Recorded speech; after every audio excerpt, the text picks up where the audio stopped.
Psychologist Carl Young once said, until you are able to make the unconscious conscious, it will direct your life and you will call it fate. That's the value of self-awareness. The more we become aware of our flow, struggle and shortcoming, the better we are at adapting, evolving and flourishing in life. Becoming more aware of our own flow and struggle allow us to grow, to adapt and to thrive. But let's be honest, introspection isn't always easy. It often means facing part of ourselves or our past that feels too heavy to handle. Still, the first step to overcome any problem is to acknowledge it. And the same goes for the emotional baggage many of us still carry today. So let's dive into coping mechanisms and the trauma that shaped them, and let's see if you recognize yourself in any of these. Hello, my name is Cecile Capture, and I help professionals just like you optimize their personal resource management and mean time, energy, and money so that they can experience well-being while achieving their own type of success. So here are some common type of coping mechanisms and how they relate to certain type of traumatic experience from our childhood. The first one is abuse or exploitation. Have you ever been hurt, abused, or took advantage by someone you trust? Or even been humiliated, cheated on, lied to, or manipulated by someone you once considered as a friend, a partner, or even a loved one? For most people who have had and still have unhealed trauma because of this, their coping mechanism is likely to be mistrust or always be suspicious of other people and their intentions. Does this sound like you? You know now that this is linked to abuse or exploitation because one time you experienced this from someone and now you are seeing everyone with the lenses of the last person who abused you or exploit you. The next one is abandonment. Whether it was a parent who walked out on you, or maybe a romantic partner who ghosted you out of the blue, or maybe you grow up in a system and moving around from one family to another. Experience of being abandoned at a young age can easily leave us with lasting emotional damage.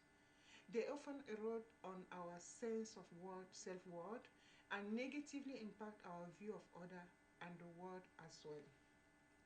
So if you have deep-seated fear of abandonment, it's almost mostly likely that your coping mechanism is to keep people at an emotional distance, so or maybe to leave them before they can leave you.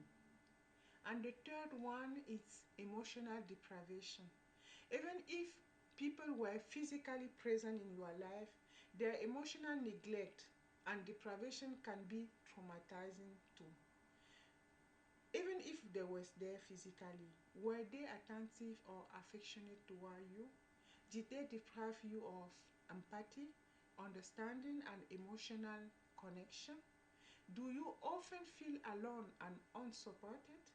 Experience of emotional deprivation often lead to over-reliance on oneself, inability to ask for help, or show weakness to others.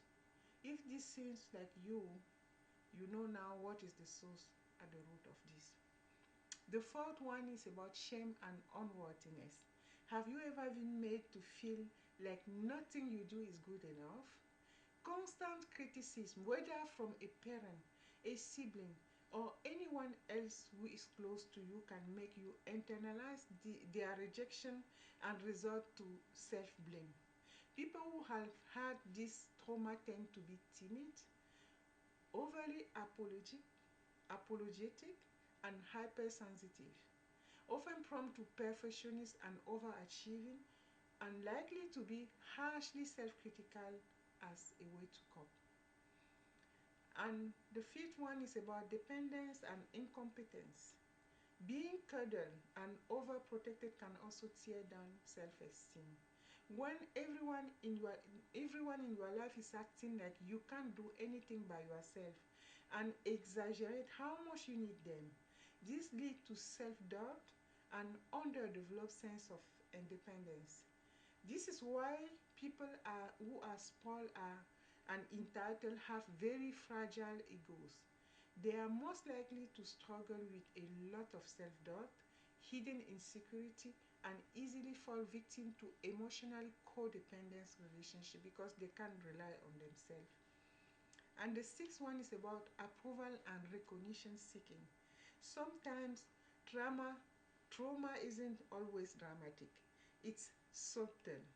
An overemphasis on achievement, appearance, or status can make you crave validation from others, making our sense of self-worth entirely dependent on external rather than internal validation leads to often end up people pleasing and pushover.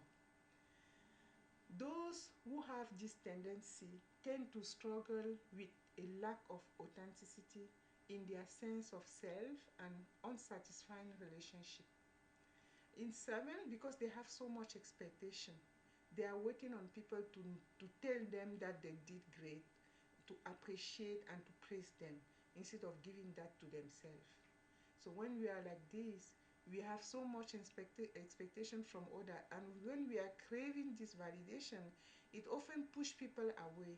They don't feel like they struggle. They don't feel like giving it to you because you are needing that.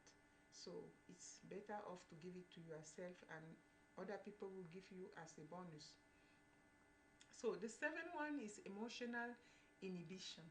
People who have been punished or unvalidated for their emotion was told things like, that's nothing to get upset about, just get over it. Or, why are you even crying? It's not a big deal.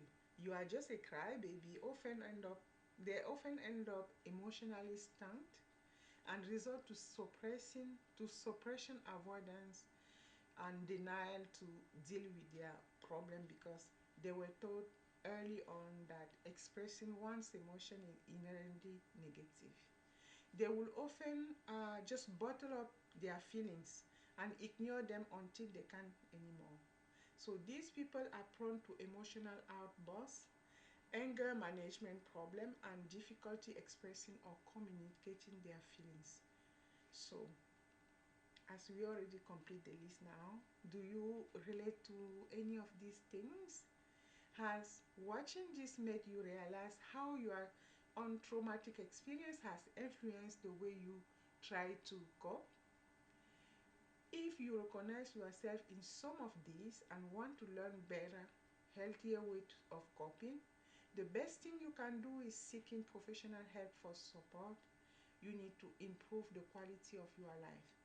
Or just so you know, I have a system to support you and I will gladly step in to help. All you get to do is to book a free 30-minute session with me. The slot, I will keep the link to my calendar right down this video, which so that we can connect from there. So thank you for watching again and always, and if the message speaks to you, please support my channel by subscribing for more insight like this in the future. So thank you again for being here. See you in my next video. Bye for now.